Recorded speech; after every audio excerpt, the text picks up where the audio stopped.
Oi, gente. Esse carnaval, meu Instagram completou 20 mil seguidores. Eu fiquei muito feliz com isso. Muitas meninas me seguindo lá e acompanhando o blog. E eu resolvi responder 20 perguntinhas, curiosidades que vocês tivessem sobre mim, sobre a minha vida, sobre o meu tempo aqui no Rio. Enfim, eu escolhi 20 perguntas que eu achei mais bacanas. Eu espero que vocês gostem do vídeo. E é isso. A primeira pergunta foi da Luciana, lá no Instagram, que foi a seguinte: viver e não ter a vergonha de quê? De errar. Eu acho que eu não tenho vergonha. Se eu fizer alguma besteira, eu assumo. E vida que segue, porque todo mundo erra, né? Então, eu não tenho vergonha disso. Acho que desde que eu sou criança, minha mãe sempre falou: se você fizer uma besteira, é melhor você assumir, porque se mentir, eu vou brigar com você. Então, eu prefiro assumir o erro e seguir e melhorar, enfim. A segunda pergunta é da Ateliê Casa de Maria, @. Carol, você saiu do Nordeste e rodou por vários cantos, mas o que é que do Nordeste nunca saiu de ti? Eu acho que a primeira coisa que não vai sair tão cedo é meu sotaque. Assim, em Portugal, eu tenho o sotaque português de Portugal porque fui criada lá. Mas falando brasileiro, meu sotaque sempre vai ser nordestino. Essa foi a primeira coisa que nunca saiu de mim. E a segunda coisa que eu acho que não saiu de mim foi a musicalidade. Para mim, até hoje, o Nordeste com certeza é o lugar que produz mais música bonita, né? Então, eu sou muito fã de Zé Ramalho, Elba Ramalho, Geraldo Azevedo, Alceu Valença, todo o movimento que rolou na década de 70, 80 de música, que eu acho muito massa. Eu acho que não tem igual, nunca vai se repetir aqui no Brasil. Acho que isso é o melhor que eu tenho do Nordeste em mim. Quando você se viu sozinha no Rio de Janeiro, sem pais, sem namorada, etc., qual foi a sensação? Gente, foi desesperador. Eu não sou o tipo de pessoa que me abalo por muita coisa, não. Mas eu vim num momento em que realmente eu tinha acabado um namoro, inesperadamente. E fiquei sozinha na cidade. E foi horrível. Foi horrível. Eu passei meses chorando. Mas eu não gosto de cantar derrota, porque eu acho que isso não ajuda a resolver problemas, né? Então eu tive o apoio do meu melhor amigo, Diego, que ele é de Recife, mas já morava aqui no Rio. E, cara, ele não deixou minha peteca cair em nenhum momento. Ele era o cara que me ligava todos os dias, que saía comigo, que estava sempre junto, que dizia: segura firme, você não vai voltar para Recife, você não vai desistir agora. E tive o apoio da minha amiga Karina, de Recife também, que passava horas comigo no telefone. E da família, claro, né? Apesar da família sempre torcer pra gente voltar de onde a gente veio, mas eu tive um grande apoio de todo mundo, foi muito bom. Nesse aspecto, eles me ajudaram a superar o impacto Rio de Janeiro. Qual a principal diferença que você sentiu ao sair de Recife e morar no Rio? Pensa em voltar para Recife? Então, a principal diferença que eu senti foram as pessoas. O carioca, ele é muito festeiro, mas não muito receptivo, né? Pelo menos da Zona Sul, obviamente, que é onde eu moro. Assim, eu acho que em Recife as pessoas são mais carinhosas, você é mais bem recebido, as pessoas te dão mais apoio. Então, assim, todos os grandes amigos que eu tenho no Rio não são do Rio, né?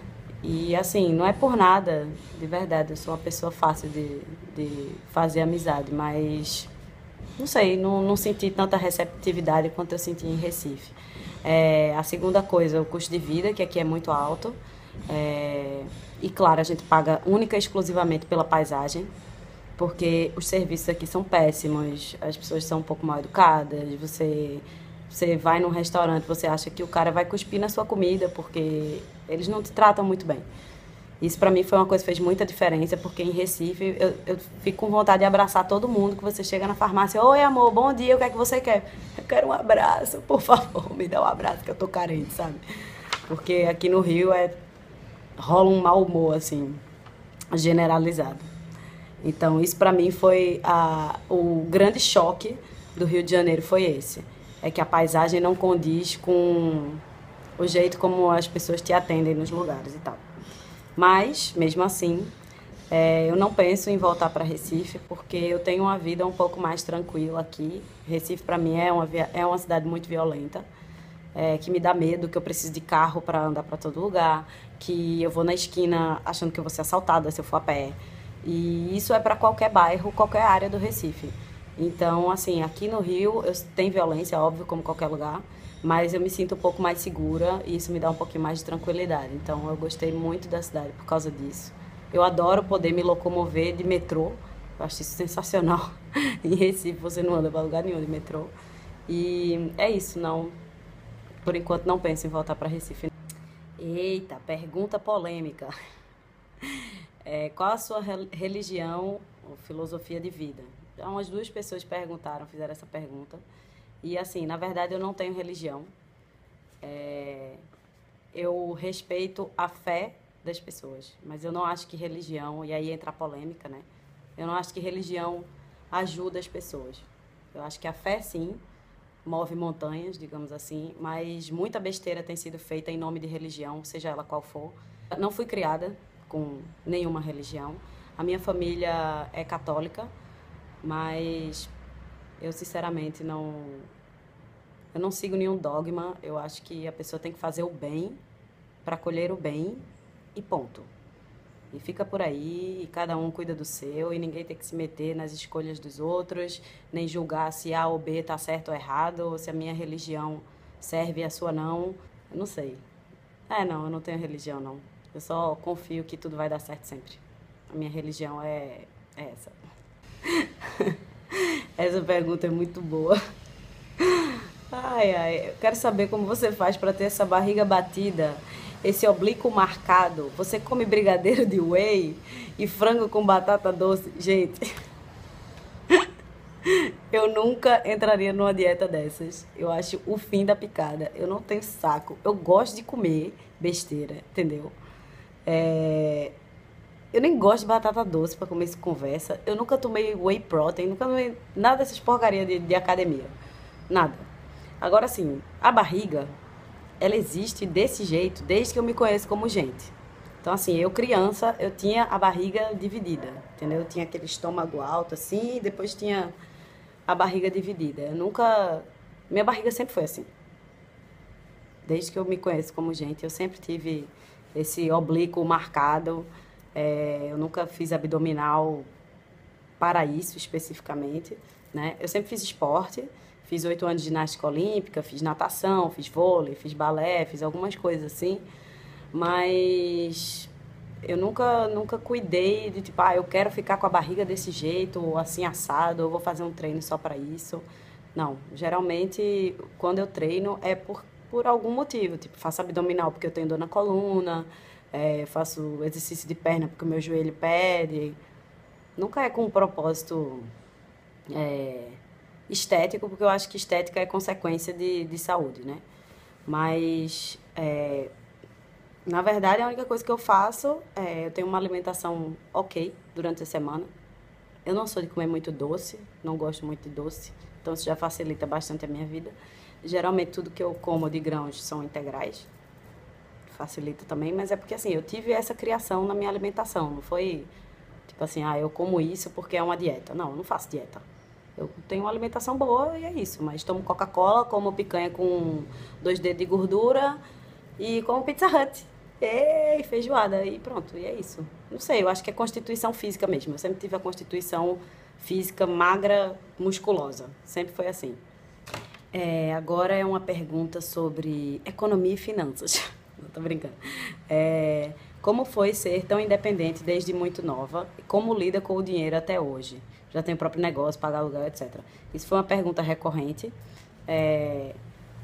Eu não sei, eu acho assim, desde muito nova mesmo, tipo, eu acho que eu devia ter uns 13 anos, minha mãe falou, olha só, pai, mãe, tem que dar luz, tem que dar casa, comida e roupa lavada e educação, mas luxo, cada um corre atrás do seu.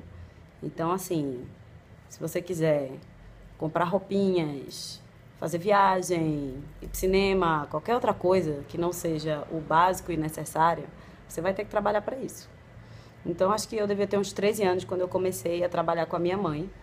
ela sempre fez roupa e tal, e aí eu pintava as roupas à mão. E, enfim, desde muito nova que eu não tinha mais mesada. Eu tinha um dinheiro que eu administrava, né? Que, enfim, eu estudava, depois chegava no verão, nas férias, eu ia pintar para minha mãe e ganhava essa grana e tinha que administrar esse dinheiro para o resto do ano, né? Mas, assim, eu sempre fui bem consumista, nunca administrava muito bem esse dinheiro. Mas, no final das contas, foi juntando esse dinheiro que eu paguei minha carteira de habilitação, eu que paguei. Juntei dinheiro para colocar meu silicone, então com 19 anos eu que paguei pela minha cirurgia. É, algumas besteiras, assim, tipo as roupas que eu sempre quis comprar, sempre fui eu que comprei. Então, eu basicamente sou, entre aspas, independente desde muito nova mesmo. E aí a gente aprende a administrar do jeito que dá. Como eu sou consumista e vira e mexe, eu faço umas besteiras em prol da roupa. Eu passei alguns perrengues, sim, já estourei cartão, já passei vergonha com a minha mãe, tipo, putz, me ajuda a pagar isso. E me achei ridícula, porque eu não tinha idade para fazer isso mais, eu achava um absurdo. Então, eu tive que aprender a compensar essas falhas de outros jeitos, né? Então, foi quando eu comecei a fazer brechó para vender minhas roupas e tal. E aí, toda vez que tem um perrengue de cartão, já sei o que eu vou fazer, vender roupa. Vou tirar tudo do meu armário, fazer uma limpa e resolver minhas contas, né? Então, eu acho que mais do que aprender a administrar o dinheiro, eu aprendi a administrar a crise. Porque o dinheiro eu nunca soube administrar muito bem. Mas, enfim, também desde que eu sou estagiária, eu fiz previdência privada, eu colocava dinheiro na poupança. Calma que passou uma moto aqui. Eu colocava dinheiro na poupança, eu fiz previdência privada, eu sempre tentava, né, tirar uma parte do salário para guardar e tal. E isso é o que paga viagem, enfim, essas coisas que custam mais caro, né? E assim, aqui no Rio de Janeiro, eu tive a sorte de vir trabalhar em duas agências que tinham um salário bacana, então eu consegui administrar bem essa grana e pagar minhas coisas e não passar perrengue. Agora, com a minha empresa, eu estou começando a passar perrengue, porque a gente está no momento que a gente só reinveste o dinheiro, então sobra muito pouco para lazer, mas tudo bem, a poupança está lá para as viagens e para as férias.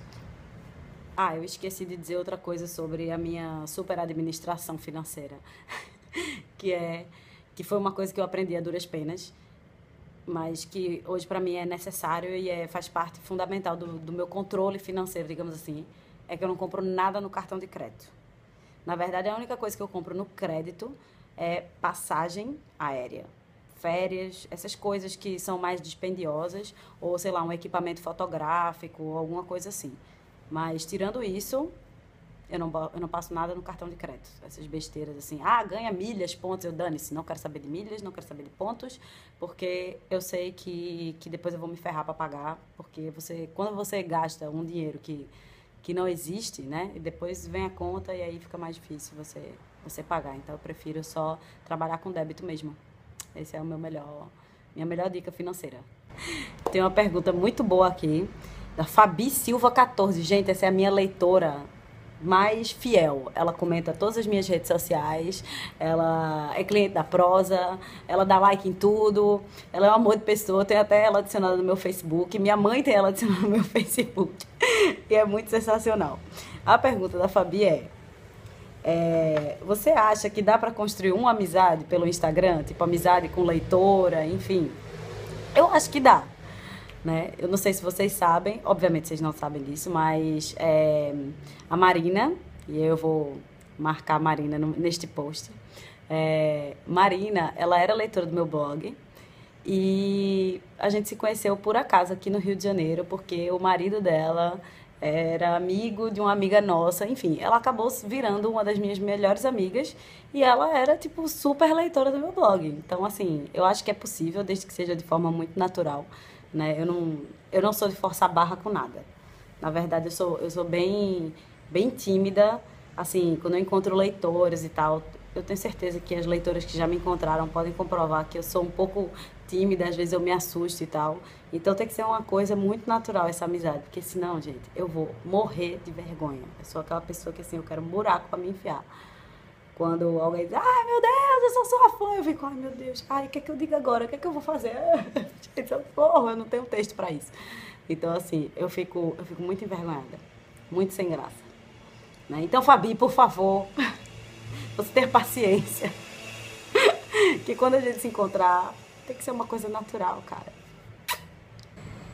Meu coração tá batendo, como quem diz não tem jeito. Um zabumba bumba esquisito, batendo dentro do peito. Bom, essa é a minha resposta para a pergunta de uma das leitoras, o oposto. É o Instagram dela. Ela perguntou, fez uma pergunta de Planeta Xuxa. Como anda o coração?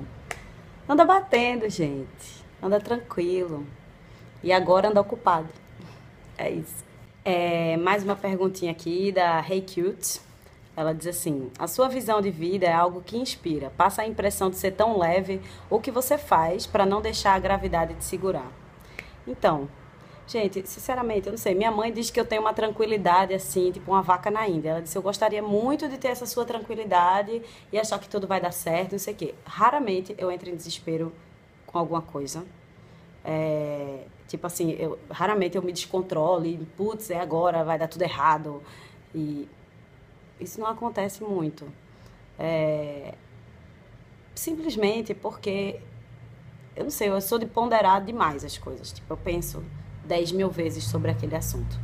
E na maioria das vezes, as coisas que eu estou reclamando ou que eu estou achando ruim, eu não me sinto no direito de reclamar ou achar ruim quando eu sei que tem gente que tá tão pior do que eu, né? Minha própria mãe já passou por perrengues muito maiores que os meus. Na minha família, pessoas passam por perrengues muito maiores que os meus. Então, eu não me sinto nesse direito. É claro que todo mundo tem direito de achar ruim as coisas, de reclamar, de não sei o quê. Mas eu me considero uma pessoa de sorte, não sei. Não sei se é sorte, não sei se é energia, não sei o que é. Eu sempre acho que as coisas vão dar certo. Eu tenho um pensamento muito forte, assim, eu digo que eu tenho boca de praga. Quando eu peço uma coisa assim, nossa, eu quero muito isso, gente, dá uma semana aquele negócio acontece. É impressionante. Então, assim, eu não sei se eu tenho uma estrela muito forte, um anjo da guarda, um avião, não sei. Alguma coisa que cuida que as coisas deem certo. Acho que é por isso que talvez eu tenha um jeito mais leve. Mas não é jeito mais leve. Eu tenho minhas crises, eu tenho meus problemas, eu só não gosto de botar isso pra fora. Como eu já falei antes, eu acho que isso não resolve problema. E não sei.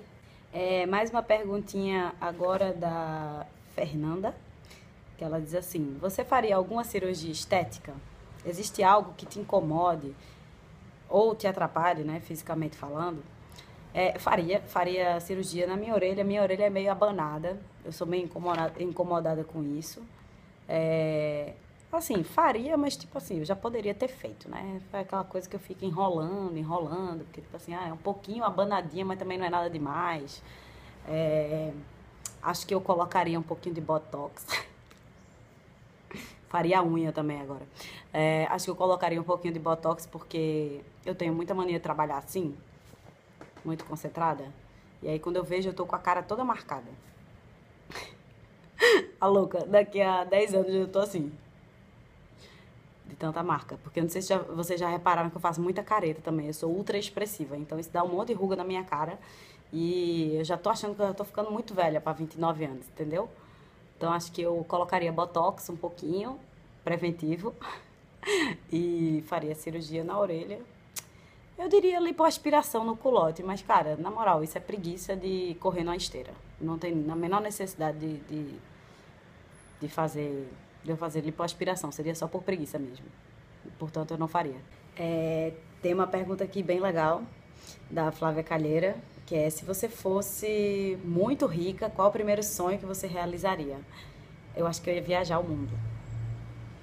Eu não ia pensar em comprar casa própria e carro, não. Eu ia viajar e pronto, e é isso. Esse seria o meu maior sonho. Viver é melhor que sonhar.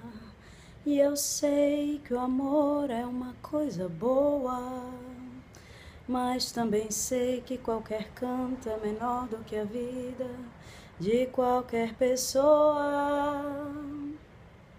Por isso cuidado, meu bem, há perigo na esquina. Conhecem essa música?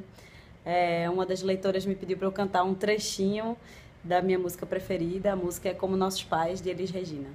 Cibele pergunta: Carol, você já pensou em criar uma coleção mãe e filha na prosa? Já pensei.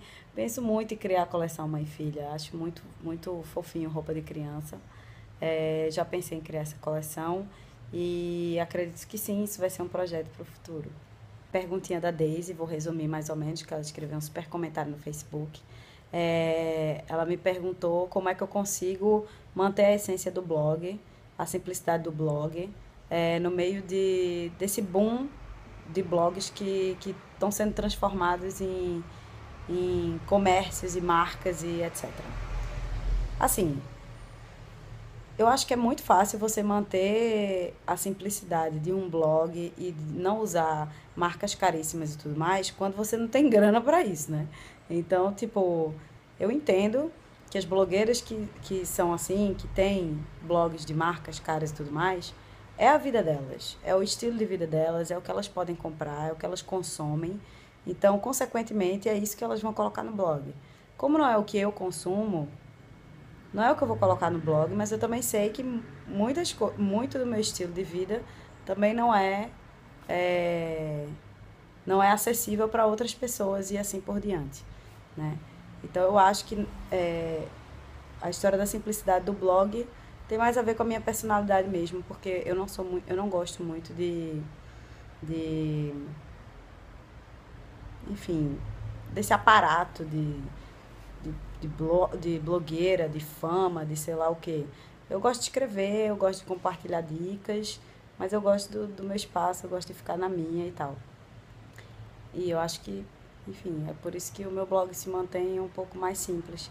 Eu tenho vontade de fazer parcerias com o blog, eu tenho projetos para fazer esse tipo de coisa no blog, mas para mim tem que ser tudo com a minha cara e dentro daquilo que eu já faço.